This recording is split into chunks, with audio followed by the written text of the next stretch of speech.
TET exam 2022 கேட்ட கேள்வி. அடுத்தடுத்த 3 எண்களை காண்கன்னு கேட்டிருக்காங்க.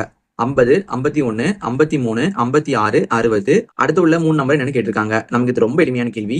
இப்ப நமக்கு இங்க 50 இருக்கு, அடுத்தது 51 இருக்கு. நம்ம 50 கூட 1 கூட்டணும் அப்படின்னா நமக்கு 51 வரும். அடுத்து 51, இங்க 53. நம்ம 51 கூட 2 கூட்டணும் அப்படின்னா நமக்கு 53 வரும். அடுத்து 56 இருக்கு. நம்ம 53 கூட 3 கூட்டணும் அப்படின்னா 56 வரும். அடுத்து பாத்தீங்கன்னா 60 இருக்கு. நம்ம இந்த 56 கூட 4 கூட்டணும் அப்படின்னா நமக்கு 60 வரும். அப்ப அடுத்து என்ன பண்ணணும்? நம்ம இந்த 60 கூட 5 கூட்டணும். அப்ப என்ன வரும்? நமக்கு 65 வருமா? 65. அடுத்து என்ன பண்ணும்? நம்ம அடுத்த நம்பர் கூட 6 கூட்ட வேண்டியதான். 6 கூட்டலாமா? 65 கூட 6 கூட்டணும் அப்படின்னா நமக்கு 71 வரும். 71. அடுத்து என்ன பண்ணும்? இந்த 71 கூட 7 கூட்ட வேண்டியதான். அப்ப 71 கூட 7 கூட்டணும் அப்படின்னா நமக்கு 78 வரும். அப்ப நமக்கு இங்க 78. அப்ப நமக்கு அடுத்தடுத்த 3 நம்பர் அப்படின்னா 65, 71, 78. இது நமக்கு ஆப்ஷன் 7 இருக்குது.